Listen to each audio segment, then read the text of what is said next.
Assalamualaikum warahmatullahi wabarakatuh. Selamat malam. Apa kabar teman-teman semua dimanapun berada? Saya berdoa semoga teman-teman semua dalam keadaan sehat walafiat. Amin amin ya rabbal alamin. Pada kesempatan malam hari ini izinkan saya kembali menghadirkan video tentang materi kedua, yaitu tentang tujuan kebijakan, prinsip dan etika pengadaan barang dan jasa, formasi CPNS, pengelola pengadaan barang dan jasa. Teman-teman, motivasi saya untuk menyajikan video ini adalah untuk membantu teman-teman dalam persiapan tes seleksi kompetensi bidang nanti. Dan walaupun eksistensi channel saya ini baru sekitar berumur hampir 1 bulan lebih, saya berharap video yang saya hadirkan ini dapat memberikan manfaat bagi teman-teman, khususnya yang mengambil formasi pengelola pengadaan barang atau jasa di dalam tes SKB nanti. Amin. Dan tentunya saya berusaha semaksimal mungkin untuk menyajikan soal-soal dan pembahasan-pembahasan mengenai materi pengelola pengadaan barang dan jasa. Selanjutnya, tidak lupa saya mengucapkan beribu-ribu terima kasih kepada teman-teman yang sampai saat ini setia menonton video saya dan subscribe channel YouTube saya. Jadi tidak berlama-lama lagi, langsung saja saya membahas mengenai materi pengelola pengadaan barang garis miring jasa pemerintah dalam kurung PBJP. Jadi setiap video ini saya pasti akan memberitahukan teman-teman materi-materi yang teman-teman harus pelajari dan cari soal serta referensi sebanyak-banyaknya. Jadi 9 materi ini supaya teman-teman selalu ingat akan terus saya baca kembali. Jadi dari 9 materi ini, yang pertama yaitu ketentuan umum, yang kedua tujuan kebijakan, prinsip dan etika PBJ, yang ketiga pelaku PBJ, yang keempat PBJ secara elektronik, SDM, kelembagaan, pengawasan, pengaduan, sanksi dan pelayanan hukum. Kelima, perencanaan pengadaan. Yang keenam, persiapan PBJ. Yang ketujuh, pelaksanaan PBJ melalui swakelola. Yang kedelapan, pelaksanaan PBJ melalui penyedia. Dan yang terakhir, pengadaan khusus. Teman-teman, sebelum saya ke soal dan pembahasan, mohon maaf durasi untuk video ini mungkin agak terlalu panjang. Jadi saya berharap teman-teman menyimak sampai akhir video saya ini. Jadi sebelum teman-teman melihat video saya ini, alangkah baiknya teman-teman sediakan kopi ataupun makanan supaya teman-teman tidak mengantuk ataupun jenuh. Baik teman-teman, kita gaskan soal yang pertama untuk materi kedua, yaitu tujuan kebijakan, prinsip dan etika PBJ bagian kedua. Soal nomor 1. Proses pengadaan kendaraan operasional dilaksanakan sesuai ketentuan yang mulai dari perencanaan sampai dengan serah terima, dan harga yang digunakan harga yang sudah dipublikasikan secara luas, merupakan contoh pelaksanaan pengadaan barang garis miring jasa berdasarkan prinsip A. Efektif, B. Adil, C. Akuntabel, dan D. Transparan. Baik, di teman-teman dimanapun berada, silahkan dipilih jawaban yang paling tepat dari soal nomor 1 ini. Mana opsi yang paling benar?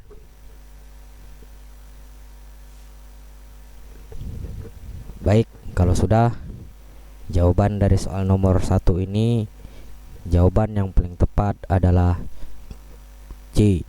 Akuntabel. Kita langsung ke pembahasan dari soal nomor 1 ya teman-teman.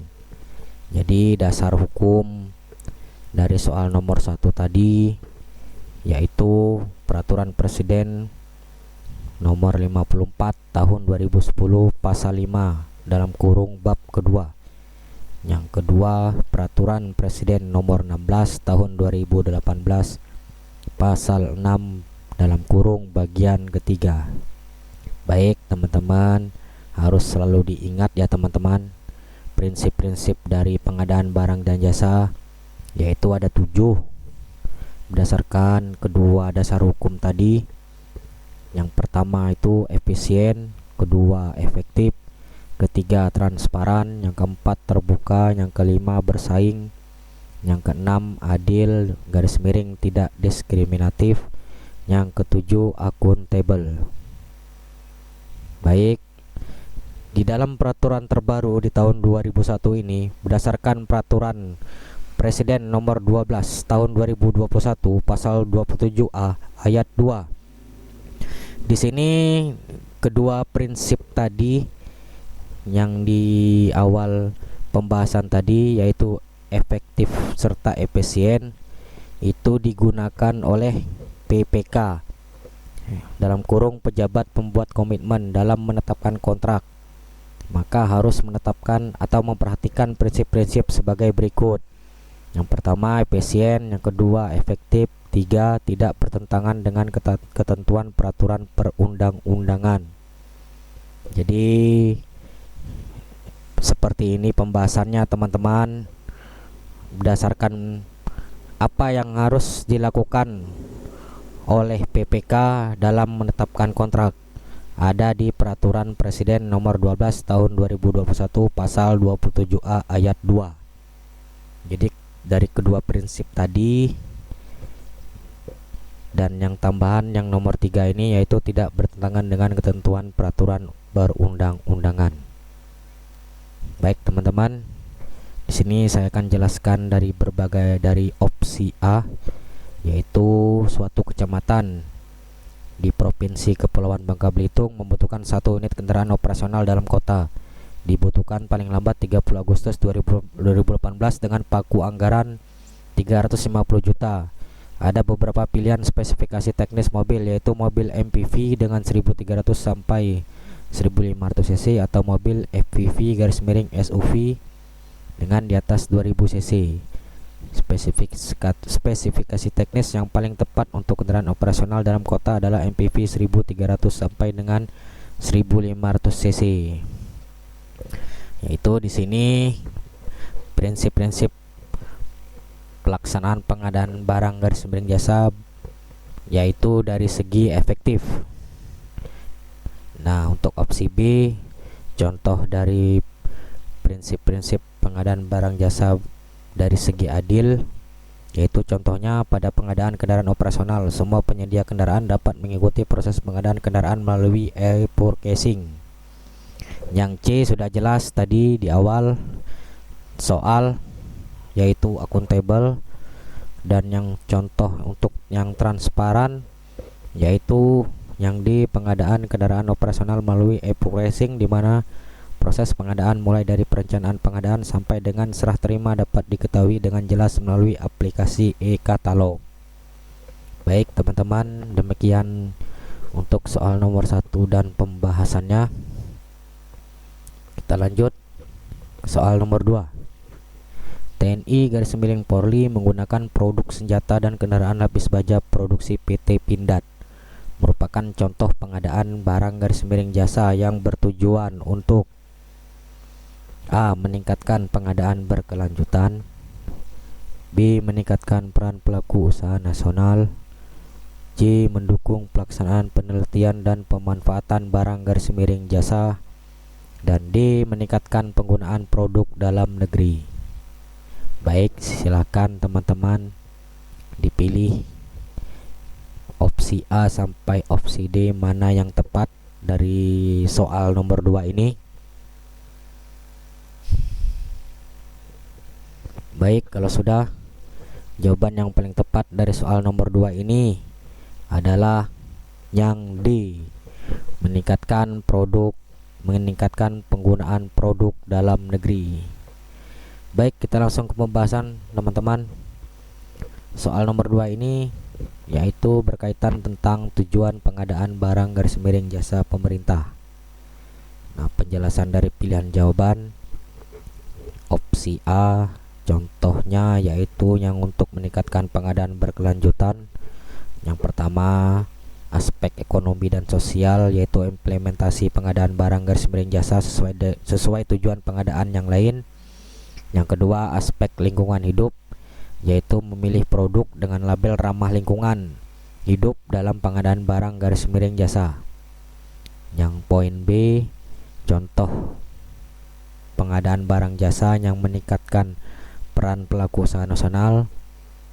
Contohnya yaitu pengadaan helikopter untuk operasi SAR dengan melibatkan pelaku usaha nasional dalam perakitan dan modifikasi pesawat. Dan yang C, contoh PBJ yang mendukung pelaksanaan penelitian dan pemanfaatan barang garis miring jasa hasil penelitian, pembuatan prototipe pesawat N219 tipe amfibi yang dilakukan oleh Lapan dan PT Dirgantara Indonesia. Dan jawaban yang untuk soal nomor 2 tadi yaitu penggunaan produk dalam negeri, di mana pengertiannya yaitu barang garis miring jasa termasuk rancang bangun dan prekayasaan yang diproduksi atau dikerjakan oleh perusahaan industri yang berinvestasi dan berproduksi di Indonesia.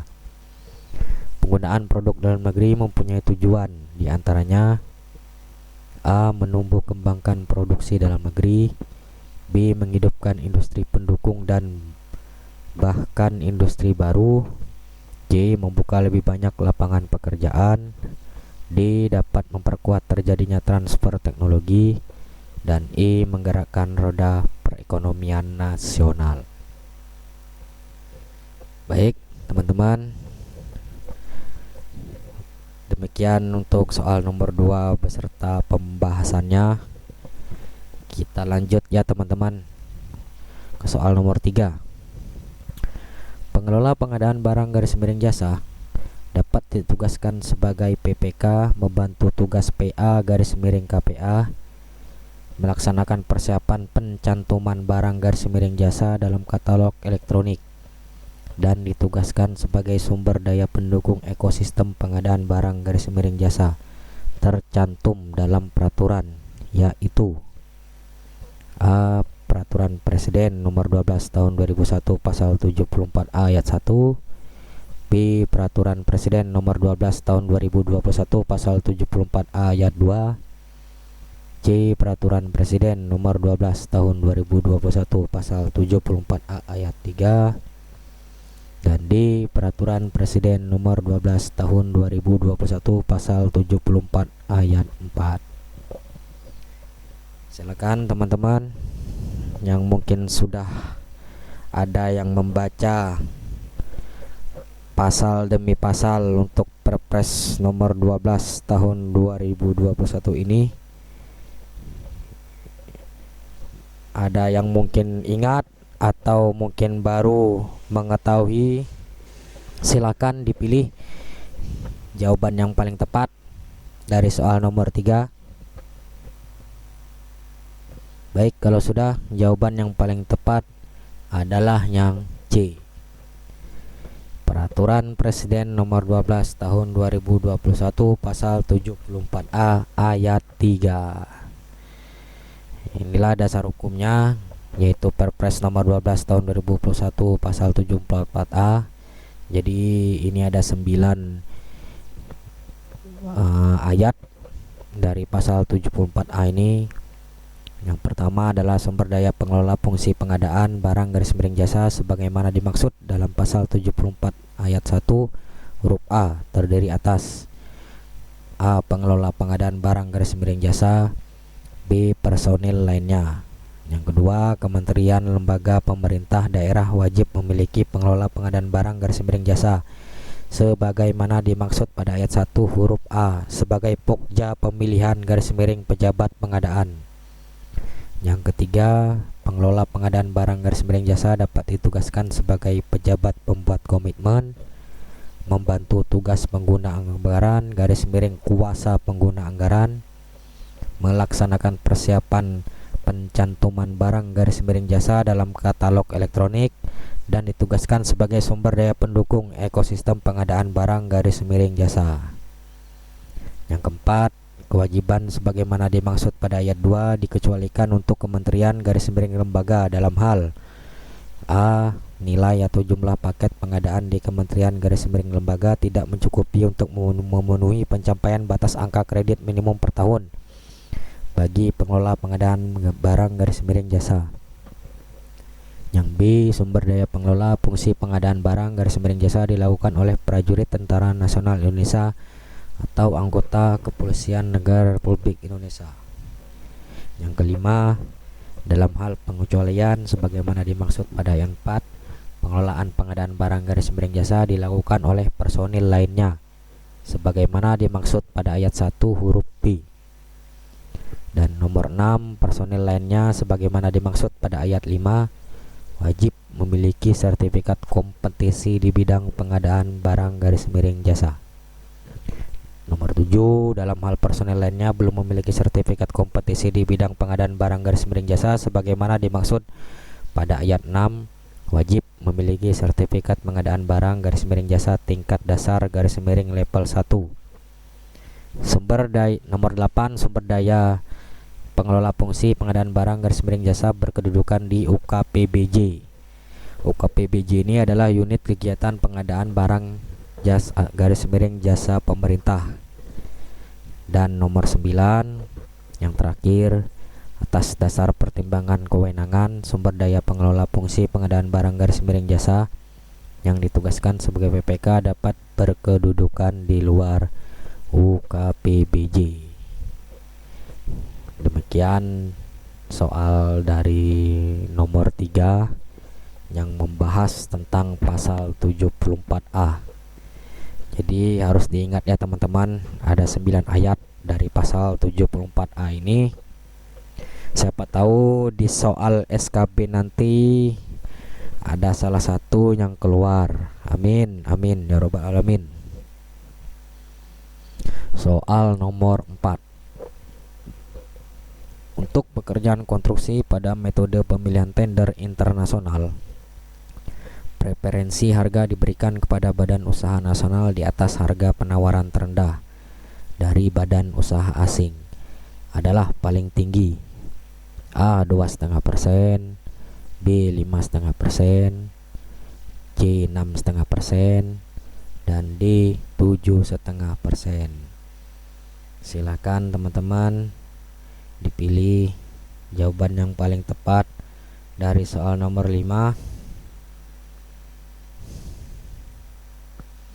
Baik, kalau sudah, jawaban yang paling tepat dari soal nomor 4 ini adalah yang D, 7,5%. Jadi dasar hukumnya yaitu di Perpres nomor 12 tahun 2021 pasal 67 yang berbunyi ayat 1, yaitu preferensi harga merupakan insentif bagi produk dalam negeri pada pemilihan penyedia berupa kelebihan harga yang dapat diterima. Yang kedua, preferensi harga diberlakukan untuk pengadaan barang garis miring jasa dengan nilai HPS paling sedikit di atas 1 miliar rupiah. Yang ketiga, preferensi harga diberikan pada pengadaan barang dengan ketentuan sebagai berikut. A. Diberikan terhadap barang yang memiliki tingkat kompetensi dalam negeri paling rendah 25%. Yang B diberikan paling tinggi 25%. Yang C diperhitungkan dalam evaluasi harga penawaran yang telah memenuhi persyaratan administrasi dan teknis. Dan yang D, penetapan pemenang berdasarkan urutan harga terendah hasil evaluasi akhir dalam kurung HEA. Sambungan dari poin 3 tadi, yaitu preferensi harga diberikan pada pengadaan barang dengan ketentuan sebagai berikut. Yang E, hasil evaluasi akhir dihitung dengan rumus HEA sama dengan dalam kurung 1 dikurang KP dikali HP, dengan KP sama dengan TKDN dikali preferensi tertinggi.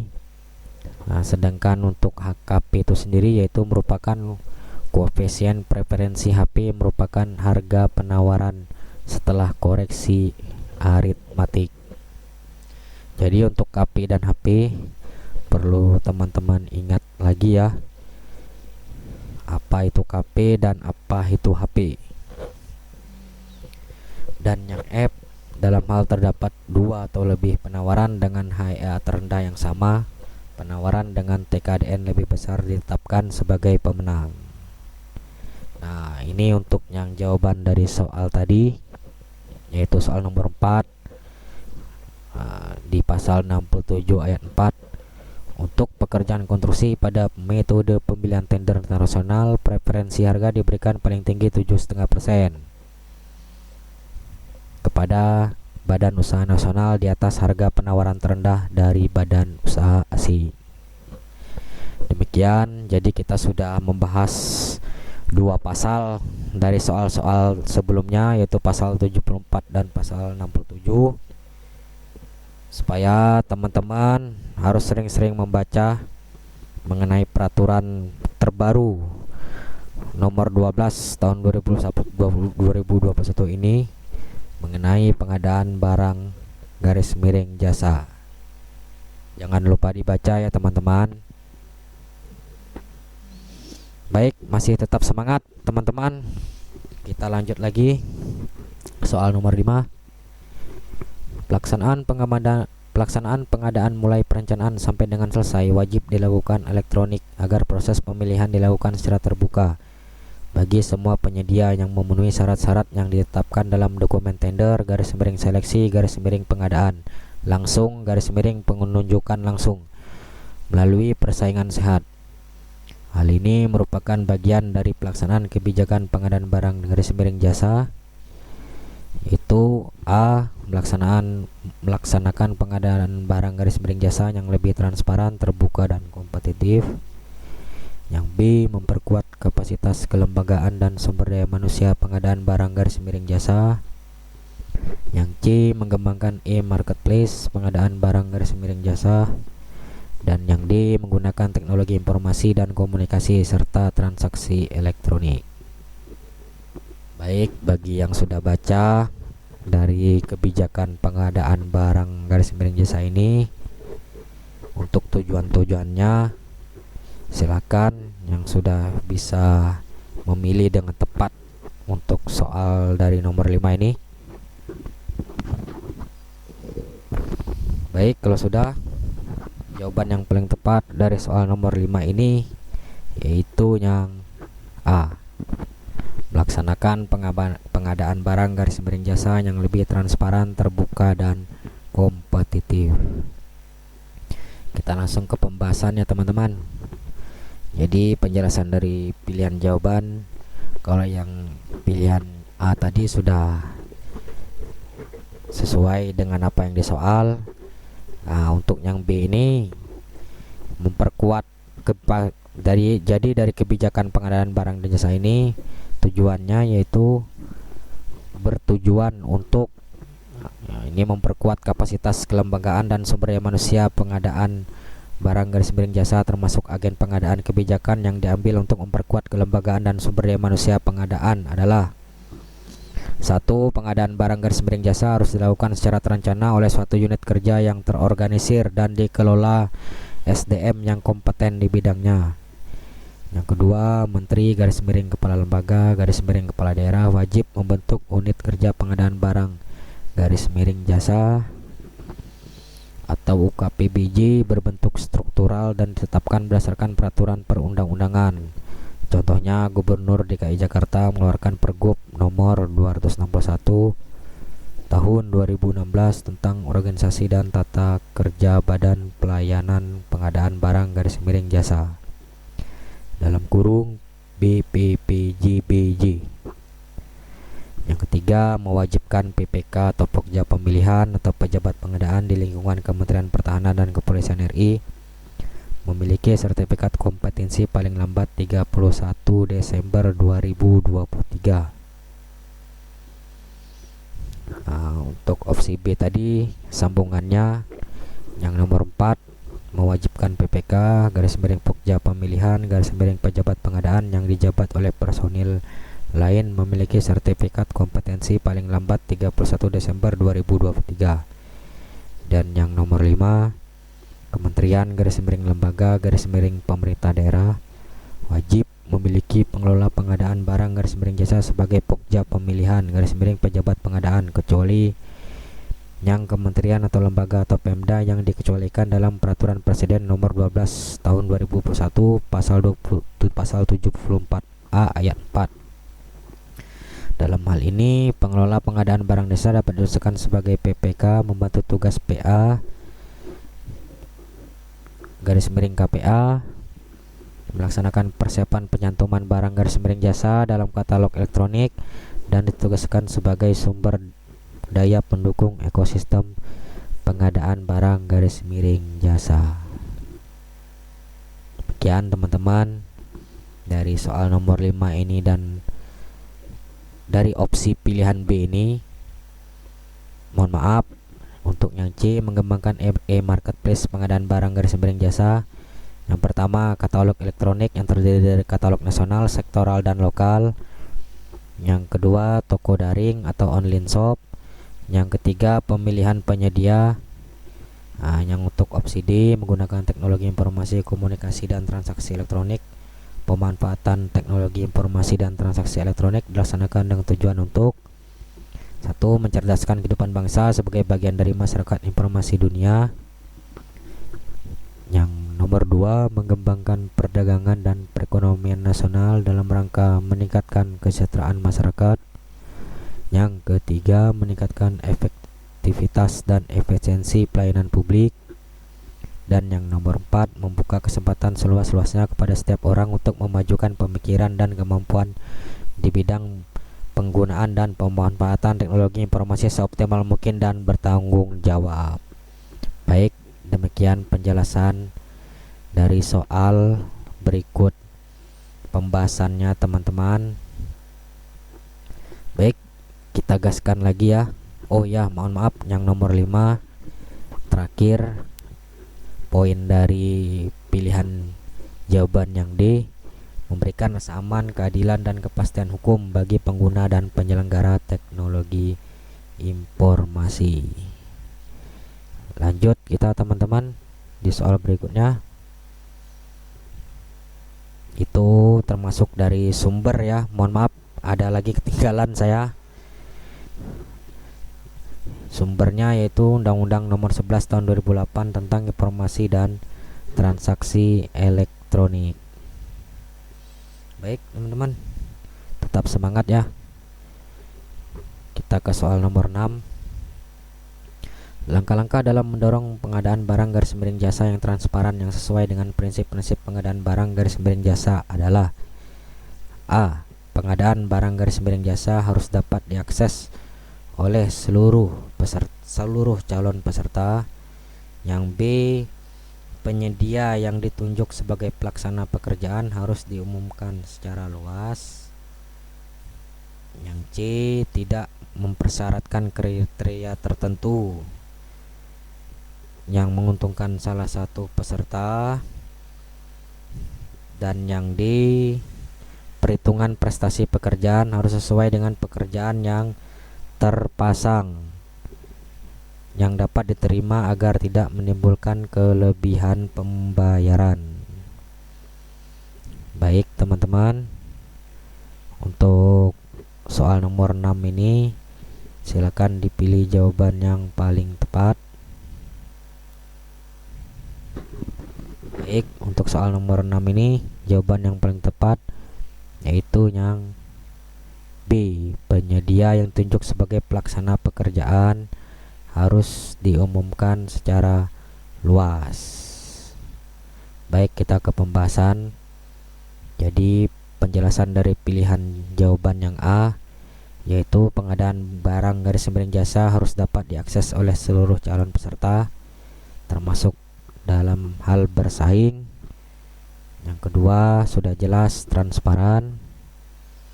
Yang ketiga, yang C, tidak mempersyaratkan kriteria tertentu yang menguntungkan salah satu peserta, merupakan dari segi terbuka.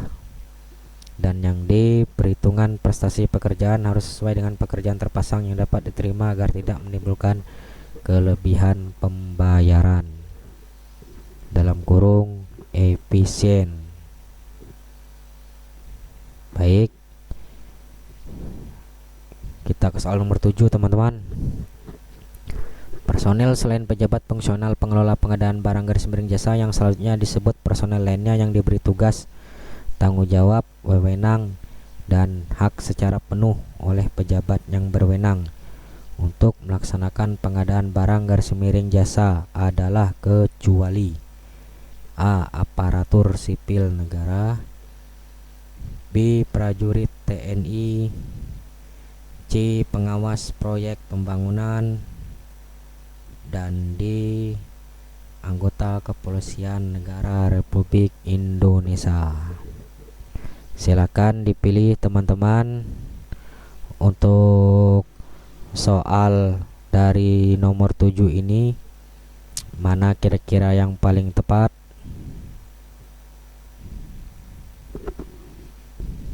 Baik, kalau sudah, jawaban yang paling tepat dari soal nomor 7 ini kecuali pengawas proyek pembangunan. Baik, kita ke pembahasan. Jadi dasar hukum dari soal nomor 7 tadi adalah Peraturan Presiden nomor 12 tahun 2021 pasal 1, yaitu yang tercantum dalam pasal 1 ayat 18A yang berbunyi, pejabat fungsional pengelola pengadaan barang garis miring jasa yang selanjutnya disebut pengelola pengadaan barang garis miring jasa adalah aparatur sipil negara yang diberi tugas, tanggung jawab, wewenang, dan hak secara penuh oleh pejabat yang berwenang untuk melaksanakan kegiatan pengadaan barang garis miring jasa. Nah, yang B ini lebih ditekankan lagi di pasal 1 ayat 18B. Jawaban dari soal nomor 7 tadi, personel selain pejabat fungsional pengelola pengadaan barang garis miring jasa yang selanjutnya disebut personel lainnya adalah aparatur sipil negara, prajurit TNI, dan anggota Kepolisian Negara Republik Indonesia yang diberi tugas, tanggung jawab, wewenang, dan hak secara penuh oleh pejabat yang berwenang untuk melaksanakan kegiatan pengadaan barang garis miring jasa. Baik teman-teman, soal yang terakhir di materi kedua mengenai tujuan, kebijakan, prinsip, dan etika pengadaan barang dan jasa. Soal nomor 8, metode evaluasi penawaran penyedia barang garis miring pekerjaan konstruksi garis miring jasa lainnya dilakukan dengan cara kecuali A. Harga terendah, B. Pagu anggaran, C. Sistem nilai, dan D. Penilaian biaya selama umur ekonomis. Baik teman-teman, silakan dipilih jawaban yang paling tepat dari soal nomor 8 ini. Baik, kalau sudah, jawaban yang paling tepat dari soal nomor 8 ini yang ditanyakan yaitu kecuali, yaitu yang B. Pagu anggaran. Kita langsung ke pembahasan ya teman-teman. Jadi dasar hukumnya dari metode evaluasi penawaran tadi yaitu di Perpres nomor 12 tahun 2021 pasal 39 ayat 1. Nah, ini teman-teman. Jadi untuk pertanyaan dari soal nomor 8 ini yaitu penawaran penyedia barang garis miring pekerjaan konstruksi garis miring jasa lainnya. Nah, di sini ada 3. Yang pertama sistem nilai, penilaian biaya selama umur ekonomis, harga terendah. Sedangkan yang pagu anggaran tadi yaitu terdapat di Peraturan Presiden Nomor 16 Tahun 2018 Pasal 42 Ayat 1. Nah, ini teman-teman di pagu anggaran tadi yaitu untuk metode evaluasi penawarannya yaitu penyedia jasa konsultasi, yaitu ada 4. Yang pertama kualitas dan biaya, yang kedua kualitas, yang ketiga pagu anggaran, dan yang keempat biaya terendah. Jadi untuk supaya teman-teman menambah wawasan dan referensi, pagu anggaran ini untuk metode evaluasinya yaitu digunakan misalnya untuk pekerjaan desain, supervisi bangunan gedung, dan pekerjaan survei garis miring pemetaan skala kecil. Nah, untuk pengertian pagu anggaran sendiri yaitu ada 2. Yang pertama, alokasi anggaran yang ditetapkan untuk mendanai belanja pemerintah pusat dan atau pembiayaan anggaran dalam PBN. Yang kedua, batas tertinggi anggaran yang dialokasikan kepada kementerian lembaga dalam rangka penyusunan RKA garis miring kementerian lembaga garis miring lembaga. Inilah teman-teman pengertian dari pagu anggaran. Untuk yang pengertian yang kedua tadi, batas tertinggi anggaran yang dialokasikan kepada kementerian garis miring lembaga dalam rangka penyusunan RKA. RKA itu adalah kepanjangan dari rencana kerja dan anggaran ya teman-teman. RKA tersebut yaitu dokumen perencanaan dan penganggaran yang berisi rencana pendapatan, rencana belanja program dan kegiatan SKPD, serta rencana pembiayaan sebagai dasar penyusunan anggaran pembelanjaan belanja daerah. Baik teman-teman, demikian 8 soal serta pembahasan untuk materi kedua yaitu tujuan, kebijakan, prinsip, etika pengadaan barang dan jasa. Mohon maaf pada teman-teman apabila dari soal nomor 1 sampai nomor 8 baik pembahasan serta soalnya mungkin ada yang keliru. Silakan teman-teman komen di kolom komentar. Terima kasih teman-teman yang sudah menonton video saya ini. Tetap semangat dan tetap fokus teman-teman dalam tes SKB nanti. Kurang dan lebihnya saya mohon maaf.